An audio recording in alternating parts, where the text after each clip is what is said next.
দশের জন্য কাজ করতেছি আমরা। এখানে আওয়ামী লীগ, বিএনপি, জামাত এরকম মনে কেউ আমরা কাজ করতেছি না।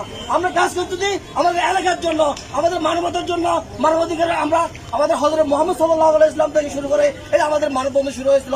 আমরা ওখান থেকে আসার পরে আমরা এই মানববন্ধন করতেছি, আমরা এই মানবাধিকারের কাজ করতেছি।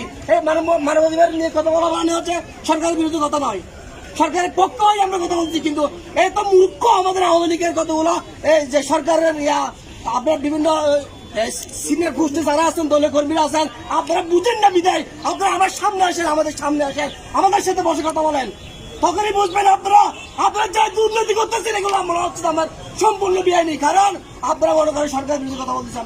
আমিও আওয়ামী লীগ করি, আমিও আওয়ামী লীগের একটি সন্তান।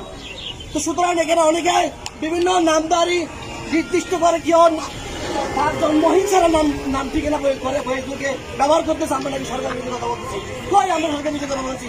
সরকার আন্দোলন করতেছে, সরকার উন্নয়ন করতেছে, আমরা আন্দোলন করতেছি। সরকারের পক্ষ হয়ে উন্নয়নকে আরো উপরে নেওয়ার জন্য আমরা এই কথাবার্তা বলতেছি।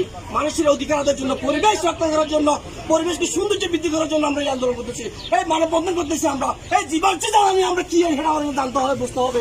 এই বলে আমার সংক্ষিপ্ত বক্তব্য শেষ করছি। আসসালামু আলাইকুম ওয়া রাহমাতুল্লাহ। ধন্যবাদ। অনেকে জানেন, অবগত আছেন, গত আমাদের পার্শ্ববর্তী রাষ্ট্র ভারতে একটা G20 সম্মেলন চলে গেছে। সেখানে বিশ্ব নেতারা আসছিল, তারা সবাই জীবাশ্ম জ্বালানির পক্ষে, জীবাশ্ম জ্বালানি মুক্ত করার জন্য বিশ্ব নেতারা একমত হয়েছেন।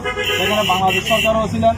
তো আমরা সরকারও চাই এবং বিশ্ব নেতারাও চাই জীবাশ্ম জ্বালানি মুক্ত একটা বিশ্ব গড়ার জন্য। আমি এই পর্যায়ে সবাই এগুলো বোঝার জন্য এবং উদ্ভাবন করার জন্য সবাইকে আমি আহ্বান করব। ধন্যবাদ। আমি পর্যায়ে বিভিন্ন জীবাশ্ম জ্বালানির সম্পর্কে করে বক্তব্য রাখার জন্য আমি অনুরোধ করছি কালিয়াতলের সন্তান বন্ধুবর আনসারুল করিম ভাইকে।